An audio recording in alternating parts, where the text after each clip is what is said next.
All right, welcome to Direction. Now that we've discovered a little bit about who you are, we want to know where you're going in a relationship and in a job interview and even on a resume. People want to know what direction you're going. Are you going toward an academic goal? Are you going toward a professional goal? Are you trying to go towards a personal goal? Kind of figuring out who you are and then where you're going is really going to be key in describing your story. So this is going to sound like a little bit of job history, or it might be tempting to talk about job history here. But really, what I want to know is what are your aspirational goals? Where are you headed? And where are you going and why? As we ask questions about this, I want you to think about your future. Like, what do you hope for?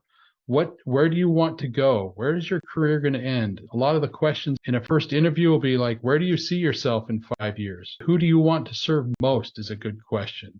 What decisions do I need to make to get there?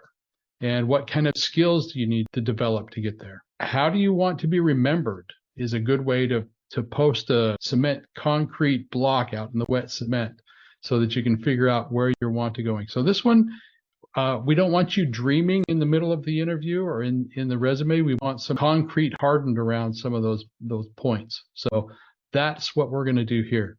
Danielle, as you figured out your direction, what are some of the things that you did? How did you figure this out? So this was really similar to the identity. I started in my notebook. You can see here I've got a lot written up there. And I labeled it direction, and then I wrote down a couple of questions to kind of help guide the idea of what I was thinking about as far as direction. So I wrote, what do I hope for? Where do I want to go? What do I want to do? Some examples of some of the answers I came up with were I want to help individuals and families learn skills of how to better manage their own lives. And I wanted to teach people how to work through and handle their challenges and help them learn that they can figure things out. And so I used that as my guide, and I've kind of underlined some of the things that really stood out to me. And that's what I did for the direction piece of this. Awesome. Another question you might ask yourself if direction doesn't sound exactly right is, what is my cause or what is my purpose? This might sound a little bit deeper, and I hope that it does, is why are you on the planet? What is it you hope to accomplish? One of the things that might be useful is if you're struggling here, you have our permission to make stuff up. If you've never gone this deep before, feel free to make stuff up. You're a creator. You can create the future. The world is open to you.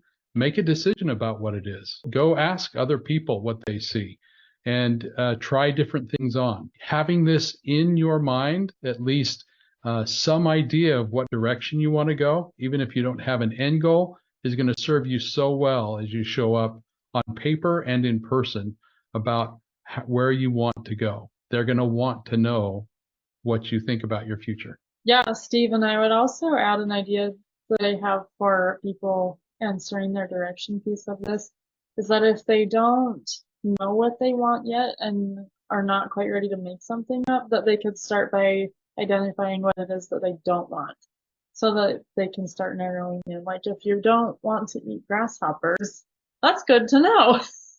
So you can start by saying, if you don't know what you want, you could also start with maybe writing down what you know that you don't want. Yep, that is very good. If you don't want to sit at a desk for 40 hours a week, or you don't want to hike in the Sahara Desert as a biologist, those are great places to start and can get your mind going to decide, hey, if I don't want this, this is what I want. So great tip.